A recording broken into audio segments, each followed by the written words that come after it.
Brad Putty.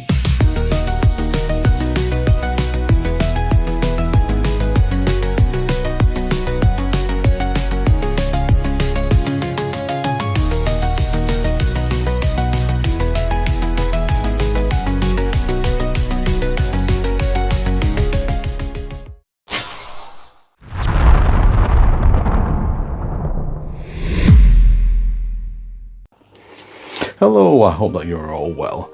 Do you ever sit there and think, why do I collect this stuff? Because that's the kind of thought process that I'm going through at the moment. Because I was scrolling through the bait of evil that we all love to hate, and came across an item on there that I thought, yeah, you know, that's definitely fuels the nostalgia bit, doesn't it? Don't really have a right lot of use for it, but, you know, yeah, interested. And there's a fixed price on it. I thought, that's a little bit more than I intended to pay, but I'll just put it on my watch list and see what happens. I'll have a think about it near a payday.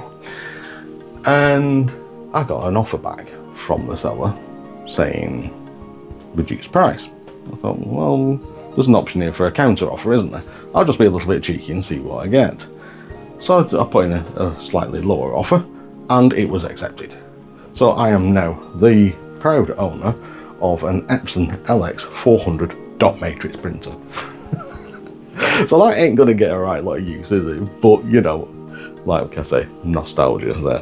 Now this is from a company called Refurbit UK, and I mentioned their name purely because of the excellent service that I've got from these guys, and I would definitely recommend using these guys in the future.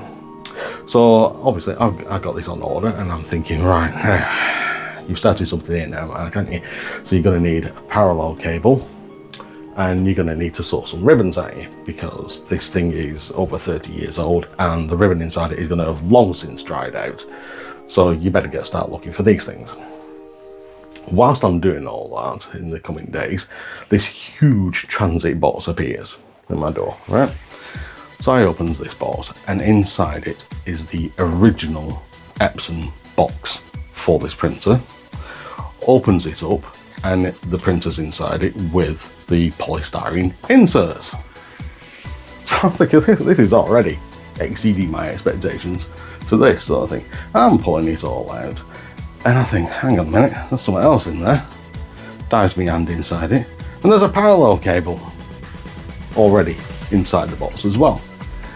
And I thought, oh, there's something else in the bottom of there as well. There's only 2 bloody Epson branded ribbon cartridges in there, still sealed. What an amazing service. Everything that I could possibly need to get this printer up and running is already inside this box for a reduced price. I'm feeling a little bit guilty, if I'm honest, at this point. So, first thing you do, you plug your power cable in it, don't you? And you can hold 2 buttons down on this device and get it to do a test print. So I did that, and obviously, like I thought, it came to life and it tried printing something, but absolutely the ribbon had long since dried out. Okay, turn it off. Get one of me new old stock sealed ribbon cable cartridges, and drop that in it, get it to do it again, and the damn thing only works. That test page came up beautiful, nice, clear, vibrant, fantastic. So what am I going to use this printer on? Well, I've got my A1200 set up in my study all the time. So right now, that's a computer that I did not grow up with. I grew up with people that know me know that I grew up with a ZX Spectrum, and you know, Amigas and Spectrums are very different beasts. So I now have to learn how to attach this printer to my Amiga, which I did, and it did recognize when I powered on the Amiga. The printer did come into life at that point. Then so I had to try and find a word processing document. So then I went onto my NAS to see what software I'd got on there, and I chose Wordsmith. No, sorry, not Wordsmith at all. Wordsworth software, because apparently that was nice and clean and simple and easy to use graphical interface. So I thought, yeah, I need nice and simple at my age. So put that on. It only wanted a serial number as well. You think, oh grief, I've forgotten all about serial numbers. Back up to internet, don't you? Put that in, there's a serial number, put that in, and it accepts it. Fabulous. So I've now got a working copy of Wordsmith on my A1200. Quickly typed up a little bit of text on screen. Thought, well, does this printer also do graphics as well? So quickly found out how to put a simple graphic in the word processor on Wordsmith and put that in it as well, and sent it to the printer. Right, my A1200 only had the generic printer driver on it, so that failed completely. So you're thinking, right, okay, now you need to install a printer driver, don't you? So I look on internet again, and you find out that the printer driver for this, the recommended one, is the Epson X printer driver. So again, this is all new to me, so forgive me, you Amiga owners from back when, you know exactly all this stuff, but this is all new to me. I didn't know any of this. So where do I find that printer driver? And it's on your Workbench discs, your floppy disks for Workbench. That would have originally come with your Amiga. Right. So now I need to get the ADF for that, put that on the Amiga A1200, and then get the file from that ADF. But where do I put it? Again, internet's a wonderful thing. I don't know how we survived without it back in 1990 whatever, when these things were around, because you didn't have the internet. So quickly found out where this driver needs to go, and I copied. You don't drag and drop, do you? You copy that driver across to that location. Right, so hopefully everything's in place. Turn off the Amiga, turn it back on again, and this is where I am right now. Okay, so I thought I'd put this little video together right now of where I'm up to, my little journey with this, and together I thought we'd have a look at this on screen here, send it to the printer, and see whether it works.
Well, there you go, it's only gone on bloody Word, hasn't it?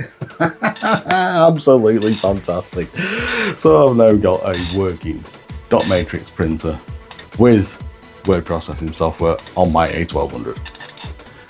How often are you going to use it, Matt? Not very often, but for the price that I paid for this printer, I think I've got an absolutely brilliant level of service from Refurb It UK. Like I say, would wholeheartedly recommend using these guys in the future.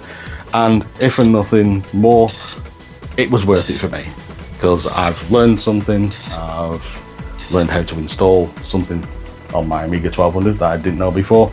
So it's fostered an interest for me, and it's me trying to muscle that grey matter upstairs into new activities and learning new things. So for me, absolutely worth it. Hope you've enjoyed this video. Take care of yourselves. See you soon.